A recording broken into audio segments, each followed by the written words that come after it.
Patuloy na umiinit ang kampanya ng mga national candidates sa eleksyon 2022. Kabilang ngayon sa mga tinalakay nila ang mga issue sa transportasyon, karapatan ng mga katutubo at same-sex marriage.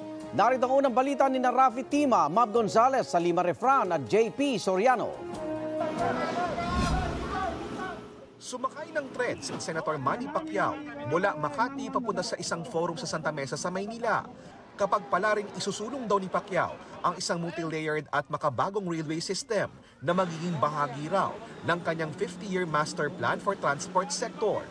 Nagkaroon ng improvement, hindi naman natin, huwag natin ipikit yung mata natin, improvement, pero yung inaasahan natin na makabawas sa traffic, makatulong sa hindi pa talaga totally na nasolusyonan yung traffic at saka yung sa problema ng transportasyon. Sinusubukan pa naming kunin ang pahayag ng Malacanang at ng Department of Transportation dito.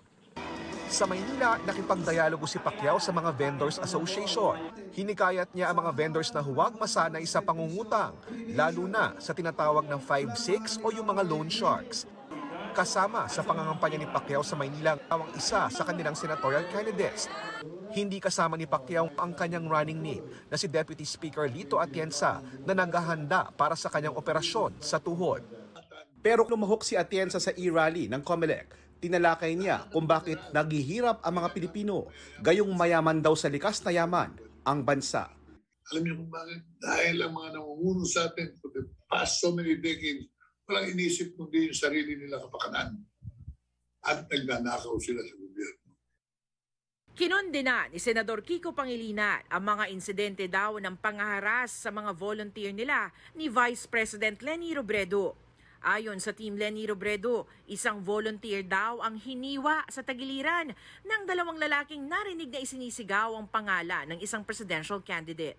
Nangyari daw ito malapit sa kanilang volunteer headquarters sa Katipunan Avenue. Sa isang pahayag, nanawagan si Pangilinan sa COMELEC, PNP at iba pang sangay ng gobyerno na imbestigahan ito at panagutin ang mga salarin. Sinusubukan pa naming kunin ang pahayag ng COMELEC at PNP. Kasama ni Pangilinan si Vice President Leni Robredo sa pag-iikot sa Ati Village sa Sitio Lugutan, Barangay Manok-Manok sa isa ng Boracay sa Aklan. Higit sa turismo, binigyan din ni Robredo ang kahalagahan sa pagkilala sa karapatan at pagbibigay oportunidad sa mga katutubo sa isla. Sa harap ng mga katutubong ati, sabi ni Robredo, hindi raw dapat basta-basta lang sila pinapaalis para lang sa negosyo at dapat daw pinagyayaman pa ang kanilang kultura. Bakit ito yung paraan na kung saan yung pinakamaliit sa akin na bibigyan ng bote? Para yung gobyerno makaresmond, makasagot ng maayos sa mga pangangailangan. Kalayaan sa gutom naman ang isusulong ni Pangilinan sakaling palaring maging pangalawang pangulo. Pagka sinuportahan natin ang ating mga magsasaka at mangingisda, gaganda ang kanilang ani, gaganda ang kanilang huli, dadami ang supply ng pagkain. Nagpunta rin sina Robredo at Pangilinan sa San Jose, Antique. Binisita naman nila ang bayan ng Kalibo. Sumalang din sa e-rally ng COMELEC sina Robredo at Pangilinan. Isa namang AVP ang pinalabas ng kampo ni Presidential Candidate Senator Ping Lacson sa e-rally ng COMELEC. Lumahok din sa e-rally ang katandem niyang si Senate President Tito Soto.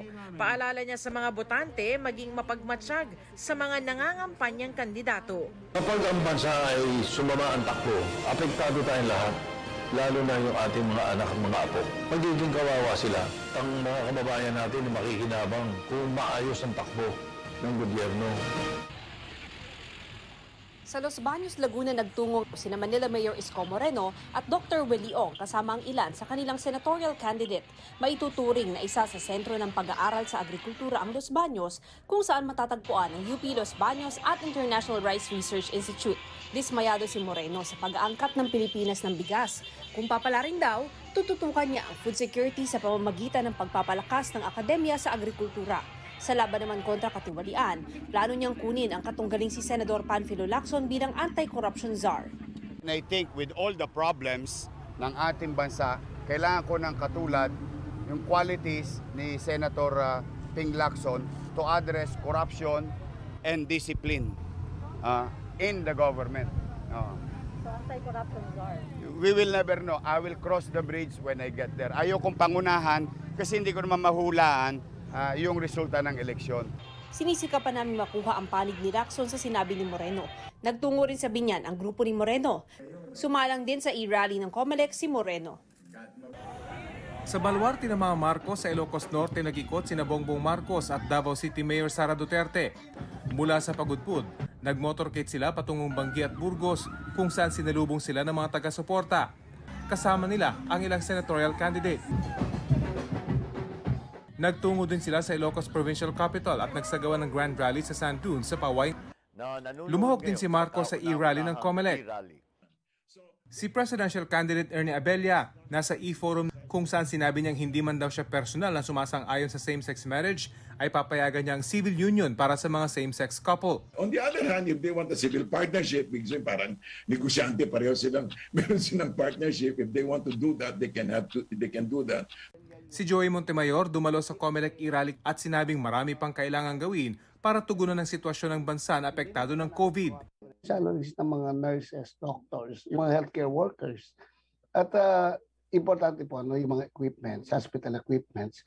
Ang running mate niyang si Rizalito David nanawagan sa Pangulo na suspindihin ang excise tax sa krudo at bawasan ang value-added tax ng langis. Magpatawag na po kayo ng special session ng Kongreso para pag-usapan itong mga bagay na ito at mabigyan na ng kagyat na kasagutan yung hirap na dinarama ng ating mga mamamayan. Sinisika pa namin makuha ang panig ng palasyo kaugnay nito. Walang aktibidad si Calio Didi Guzman. Ang kanyang katandem na si Walden Bello binira ang Administrasyong Duterte dahil sa mga batas na anyay mas pabor sa mga banyaga at malalaking negosyo. Sinisika pa naming makuha ang Malacanang kaugnay ng mga banat ni Bello.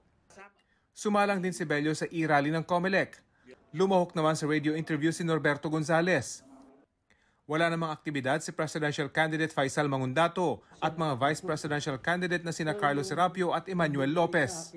Ako si Rafi Tima. Ako si Mav Gonzales. Ako si Sanima Refra. Ako si JP Soriano. Buong puso para sa Pilipino. Igan, mauna ka sa mga balita. Panoorin ang unang balita sa unang hirit at iba pang award-winning newscast sa youtube.com/GMA News. I-click lang ang subscribe button. At sa mga kapuso abroad, maaari kaming masubaybayan sa GMA Pinoy TV at www.gmanews.tv.